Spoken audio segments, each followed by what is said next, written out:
You are watching Mind Game with Ritvika. For the first time, the Indian women's cricket team will be part of the Asian Games. Women's cricket matches in this edition of the Asian Games to be played from 19 to 25th of September in the Pingfeng campus cricket field in Hangzhou, China. So from 21st September on Thursday, India will kick off their Asian Games journey. They will get to play a maximum of 3 matches and all will be knockout games, quarters, semis and finals. Now let's dive into the Indian squad analysis. Captaincy challenge. Due to her 2-match ban from ICC, Captain Harmanpreet Kaur can't play in the quarterfinals and the semis. She will play directly in the finale if India reach. So her deputy Smriti Mandhana will have a huge role to play in this tournament both as an opener and as a leader. Now the question might come, should Harman play in the final or Smriti should continue to lead in the whole tournament? I believe in the final Harman should come back being the most experienced middle order bat alone. In the final there will be a sheer tough opponent and final always have a different pressure. So there is no better candidate than Harman to lead the team in the final. But overall, it will be a good test for Smriti to get this captain's exposure to lead Team India in knockout games. Among the comebacks, veteran left-arm orthodox Rajeshwari Gaikwad and keeper batter Richa Ghosh have made it to the team after missing out on the Bangladesh tour. New faces. Attacking all-rounder Kanika Ahuja and fiery under-19 pacer Titash Sadhu are set to make their debuts in the Indian blue jersey in the Asian Games. Whereas these players deserved to be in the squad, but the backing of left-arm orthodox Bereddi Anusha and all-rounder Minu Mani over the likes of Shriyanka Patil, Shaika Ishaq and Snehrana is baffling. In the pace department too, we don't have the veteran Shikha Pandey, no idea about Renuka Singh Thakur. There is no update on how serious is her injury or how much time it will take to recover. Meanwhile, Anjali Sarvani has been replaced by Pooja Vastrakar in the Asian Games squad after Sarvani sustained a knee injury. But with the comeback of Vastrakar into the main squad, the pace bowling attack now looks much settled. But the most annoying thing is that it's been 10 months that BCCI still haven't chosen a head coach for the Indian team yet. Rishikesh Kanitkar will be the interim head coach in the Asian Games. Seriously, I have no words left. The only thing I can expect being a fan is for BCCI to appoint a renowned and quality coach for India for the long term. Okay, now it's time to select the playing 11. Shafali and Smriti are my openers. Shafali might be going through a lean patch, but with odd ground dimensions and weaker opponents there, it will be a big chance for her to come back in rhythm. And with Yastika not being in the main squad, it will also give Shafali a breathing space at the opening slot, as there will be no competition in the form of Yastika there. On the other hand, being the captain, Smriti has to take the responsibility big time. She doesn't have a great batting record against the lower ranked teams in particular, which is quite hilarious, I would say, given the stature of her.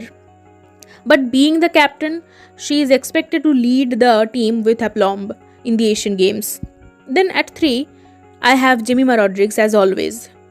And in the absence of Harman, she will have a greater responsibility to lead the middle order. She did it very well in the World Cup this year, last year's Asia Cup and in the CWG. So in the multinational tournaments, we get to see Jemimah at her peak. Hopefully we get to see the same version of Jemmy here as well in the Asian Games. At 4, I will have Kanika Ahuja, the all-rounder. Being a lefty and attacking batter, she will have a lot to offer, and for me, she will replace Harman in the team. So, she's a very good off-spinner as well, and we have seen her all-round heroics in the WPL and in the emerging Asia Cup. At 5, I will have the wicketkeeper batter Richa Ghosh, who is making a comeback. She could come at number 4 in the absence of Harman, but I will give the cushioning of Richa to the debutant Kanika, and it will also strengthen and lengthen the batting order. Her omission was a surprise in the Bangladesh tour, and the results show that India did miss her in that series. So it's a good call from the selectors to bring her back. After Richa, at 6 I will have the pace all-rounder Pooja Vastrakar. She is an obvious choice for me. At 7, it will be another pace all-rounder Amanjot Kaur. India might send her up the order, but her pace will be more utilized facet in my opinion. At 8, Dipti Sharma, we all know she is an experienced top order bat, but her strike rate has been a concern always. So it's better she gets the least opportunity to bat, because in the last 2-3 overs she recently bats the best in the T20Is. But she is surely the best spinner in this lot. At 9, we'll have the debutant Titash Sadhu. This pacer from Bengal is a genuine tall fiery pacer like Jhulan Goswami. She has the height, she has the control, the discipline over her line and length, and she has been consistently successful in the power play in the Under-19 World Cup and in the emerging Asia Cup. So I am glad that she has been selected in this squad. At 10, I will have Devika Vaidya over Minu Mani, because we already have Kanika and Deepti, both of whom are lefty batters and right arm off break bowlers like Minu. So for variety as well as experience, Devika the leggy will be in my 11. And at 11, last but not least, we have Rajeshwari Gaikwad, who is making her T20I comeback after getting snubbed in the Bangladesh T20I series squad. So this is my playing 11 without Harman, and Harman to come in place of Devika in the finals if she plays.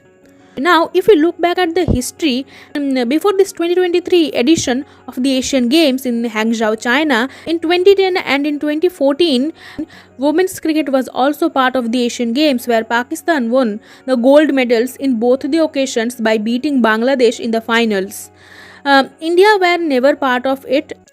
But the most important question is, what are the chances of India winning the gold? Despite the recent rise of Asian cricket, I do feel India still have the best chance among all the teams. Sri Lanka might defeat the England team 2-1 in the recent T20I series, but they do lack in their batting.